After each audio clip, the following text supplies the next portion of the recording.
A growing problem in San Diego, the new data shows who's being hurt by the meth epidemic, and the local agencies trying to help. I had to actually sit there, raise my hand, answer questions, and I knew that I would actually be able to have feedback. The price of a quality education, the debate over school vouchers, and whether they can be a child's ticket to San Diego's top schools. Driverless cars are very rule-based, and they don't understand social graces. Teaching a driverless car the California roll and the other challenges in sharing the roads with human drivers. KPBS Evening Edition starts now.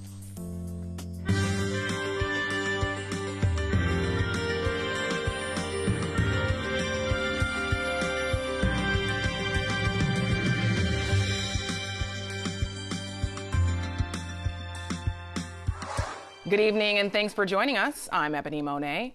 Imperial County's homeless population has tripled over the past year, and the increase is blamed in part on the region's high unemployment rate and low wages. KPBS reporter Susan Murphy is in Imperial County with the results from the annual homeless count.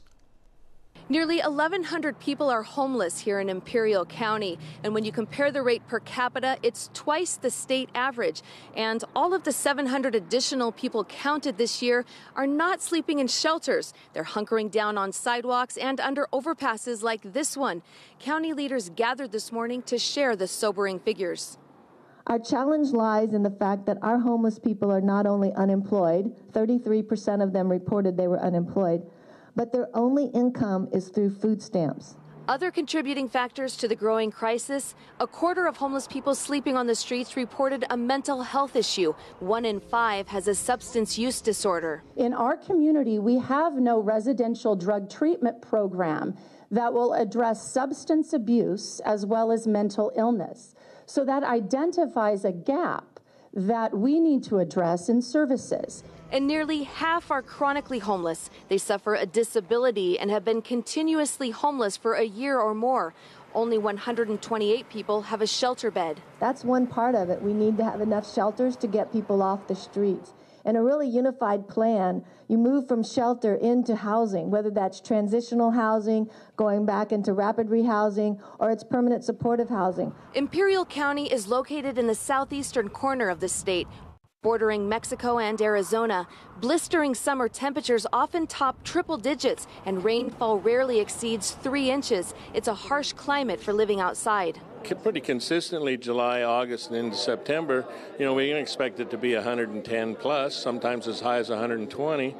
And in January, December, January, we can see frost at night, freezing temperatures. Many of the region's 180,000 residents have long depended on agriculture. Other top employers include wind and solar farms and 2 large state prisons that together hold 7,000 inmates. The region carries the highest unemployment rate in the state, with nearly 20% of people unemployed. The national average is 4.4%, and nearly a quarter of the county's residents live in poverty, all contributing factors to the region's homeless crisis. It's an alarming problem that we all need to address, and we need to start learning to do a better job of taking care of our own. County leaders say they're working on solutions, including a better coordinated system to help direct people to housing and other services they need. Reporting from Imperial County, Susan Murphy, KPBS News. Health officials from San Diego County released figures about meth use and fatalities in recent years. KPBS editor Tom Fudge reports the news is not good. The numbers compiled by the Methamphetamine Strike Force reflected the 5 years between 2011 and 2015. They showed meth-related deaths were up in all but one of those years. 2015 had more deaths than any other year, 311 fatalities in all. Half of all adults arrested in San Diego County in 2015 tested positive for meth. That's up from 30% in 2011. Jonathan Lucas is the county's chief deputy medical examiner. We're also seeing a higher incidence of older meth users. 56% of all deaths in 2015 were people between the ages of 40 and 60. One former meth user at Thursday's news conference offered some hope. Although the drug ravaged her earlier life, she said she was proof that you can recover. Tom Fudge, KPBS News. Another sign of the meth epidemic can be found in drug busts by Border Patrol agents. Agents stopped nearly $2.5 million worth of drugs from entering the country. Authorities say the drugs are getting purer, cheaper, and more available in San Diego County. Investigators describe super labs in Mexico, where they import chemical components they need from suppliers in China and then send the finished product across the border for sale and distribution. The fallout over the firing of FBI Director James Comey continues. President Donald Trump says he would have fired Comey even without the recommendation of top Justice Department officials. He made the statement in an interview with NBC News, contradicting earlier White House accounts. Comey's replacement for now, Acting Director Andrew McCabe, testified today on Capitol Hill. I can tell you that I hold Director Comey in the absolute highest regard. I have the highest respect for his considerable abilities and his integrity, and it has been the greatest privilege and honor of my professional life to work with him. McCabe's comments on the termination of his former boss appear to undermine the White House's version of events. Senators attempted to set the record straight on what happened to Comey and the FBI investigation into Russian interference with the presidential election. Let me ask you about your termination letter to Mr. Comey. You write, "I greatly appreciate you informing me on 3 separate occasions that I am not under investigation." Why did you put that in there? Because he told me that. I mean, he told me that. So it would be unusual and not standard practice for there to have been a notification from the FBI director to President Trump or anyone else involved in this investigation, informing him or her that individual is not a target. Is that correct? Again, ma'am, I'm not going to comment on what Director Comey may or may not have done. I'm not asking you to comment on the facts of the case. Right. I'm just trying to find out what's standard practice and what's not. I'm not aware of that being a standard practice. California Senator Kamala Harris also questioned the acting director about the Russian investigation. She pressed him about support for a special prosecutor. He said it wouldn't be appropriate for him to comment. What protections have been put in place to assure that the good men and women of the FBI understand that they will not be fired if they aggressively pursue this investigation? Yes, ma'am. So we have very active lines of communication with the team that's working on this issue. They have some exemplary and incredibly effective leaders that they work directly for, and I am confident that they understand and are confident in their position moving forward on this investigation. The chairman of the Senate Intelligence Committee told reporters Comey has been invited to testify before the committee next Tuesday.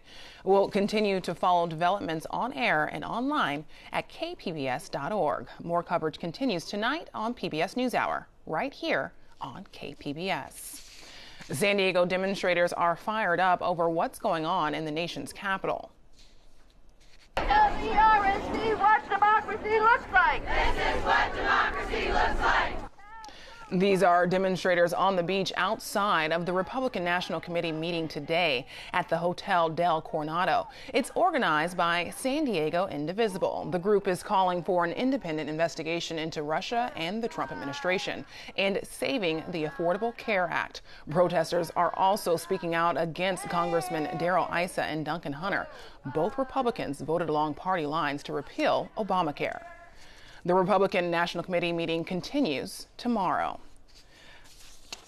Governor Jerry Brown released his revised budget plan today at the state capitol. While California is in better fiscal shape than he expected, the governor is calling for caution in spending as he predicts the state faces potential hardships ahead. Midori Sperandio reports. There it is. Governor Brown displayed a worst-case scenario for California if the U.S. Senate passes the new GOP health care plan. That's really bad news. And if you say, now what are you going to do? You're not going to get an answer, because what we have to do is ugly. Because of this uncertainty and an inevitable economic downturn, the governor says this is not the time for aggressive spending. The challenge of sound government is to manage. manage wisely, manage compassionately, but nevertheless manage the resources so we don't do the start-stop. He unveiled a $124 billion spending plan with more funds going to K-12 schools. But $50 million of UC funding has been put on ice. A state auditor report recently revealed the UC president had a secret slush fund at her disposal. The funding may be released after the UC shows it has made changes recommended by the state auditor. I have my issues with the university. I think their salaries are way too high, particularly the administrators. Some Republicans are criticizing the governor for using tobacco tax funds to pay for Medi-Cal programs. A big cut of those funds were supposed to be given to doctors. The people raise the tobacco taxes, use goes down, revenues go down to fund all these programs, and they demand more taxes. There's a limit on what the public will pay.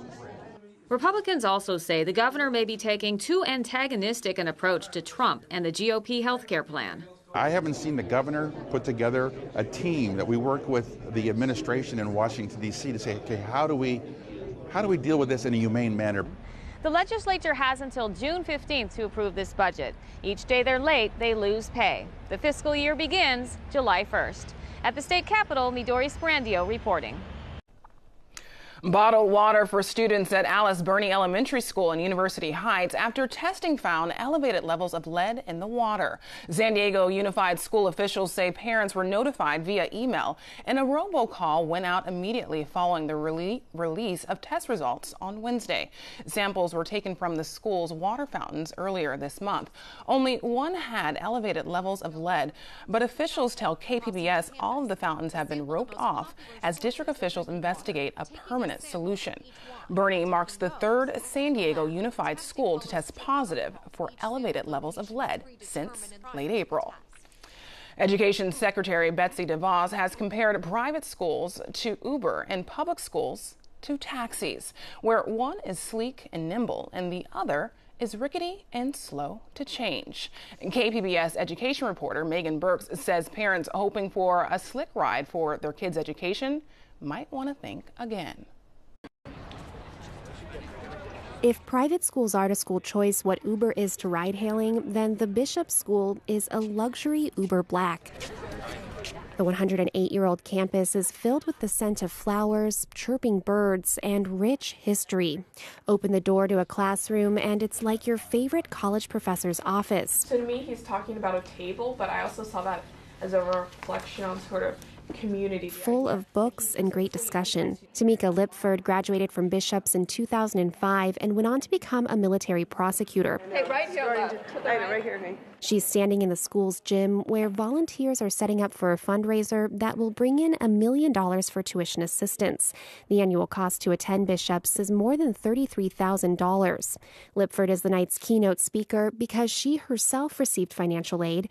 She says she isn't sure a larger public school would have gotten her to where she is today. It just allowed me to kind of put a focus on my actual studies. So if I didn't understand anything, it wasn't where I just came to the class the next day and tried to figure it out. No, I had to actually sit there, raise my hand, answer questions, and I knew that I would actually be able to have feedback with my teacher, with my peers in my classroom to try to help me understand the material. But for parents dreaming of a private school education like Lipford's, vouchers may not be the vehicle to get you there. That's because vouchers are direct government expenditures, and those tend to have regulatory strings attached. Some existing voucher programs require that students take standardized tests. Schools worry about having to teach to the test. Kim Cooper is director of admissions at Bishop's. An independent school is just that. We are independent. So we're able to design some curriculum. We're able to design programs that fulfill our mission as a school. The National Association of Independent Schools says the vast majority of its members are unlikely to take vouchers. Very few do in states that already have such programs. And of the handful of San Diego independent schools KPBS surveyed, none said they would take vouchers. So would parents gain access for their children anywhere? This was at one time one of our powerhouse Catholic schools, founded in 1947. Currently has 114 students. John Galvan is head of schools for the Catholic Diocese of San Diego County. He isn't comfortable just yet saying his schools would accept vouchers, but it's parochial schools like his that are most likely to. They've experienced a sharp decline in enrollment nationwide. Galvan walks me through the hallways at Blessed Sacrament Catholic School and stops at the trophy case. The years etched in brass stop around 2005. Currently Blessed Sacrament is in a position where they don't have enough students to field sports teams. And what's ironic about that is you have two Hall of Famers, both in the NBA, college basketball with Bill Walton, and you've got Phil Mickelson, professional golfer that graduated from this school. Galvan says it's the cost. A lot of families can't afford to pay $5,000 a year. School vouchers might change that, but even Galvan is hesitant to give vouchers his blessing for fear of giving the government too much control. If I say that's dysfunctional, what does that mean? Back at Bishop's, I asked Tamika Lipford what she thinks the new administration should do to give more kids the successful education she received. I think that it would probably be appropriate to bring public schools up to the caliber of Bishop's, just so any individual student that is in a public school actually has the opportunity. President Donald Trump and Education Secretary DeVos continue to push for a voucher program. Meanwhile, Congress is looking at tax credits that could gain more traction among schools and voters. Megan Burks, KPBS News. The nuclear waste being stored at San Onofre may eventually be moved to New Mexico. KPBS North County reporter Allison St. John says alternative solutions for nuclear waste are the focus of a community forum tonight in Laguna Hills. The company contracted to store spent nuclear fuel near the beach at San Onofre is Holtec International. Holtec says it has now applied for a permit to open an interim storage site in New Mexico. They are currently planning to start moving spent fuel rods next year from cooling ponds to canisters partially buried 100 feet from the ocean. Congress has failed to approve a long-term storage site in Yucca Mountain, Nevada. San Diego Congressman Darrell Issa has co-sponsored legislation for interim storage sites for nuclear waste. There's no telling how long that will take, but Holtec has already applied to the Nuclear Regulatory Commission for a permit to develop an interim storage site near Carlsbad in New Mexico. Joy Russell with Holtec says the storage system they've designed to store the waste at San Onofre is the same system they would use in New Mexico. It's called High Storm UMAX. Russell says there is strong local and state support for building an interim storage site for nuclear waste in New Mexico because it would contribute significantly to the region's economy. This site in New Mexico is temporary. And then when Yucca Mountain is open, then it's removed and moved to Yucca Mountain or whatever other place the United States government has for a final disposition. Nuclear sites all over the country are waiting for Congress to approve interim storage for nuclear waste. Russell says Holtec has not entered any contract with Southern California Edison to take San Onofre's waste, even if Congress does approve the plan and all the permits are granted. Edison's Community Engagement Panel will discuss progress on the interim storage plan at a meeting in Laguna Hills tonight. Allison St. John, KPBS News.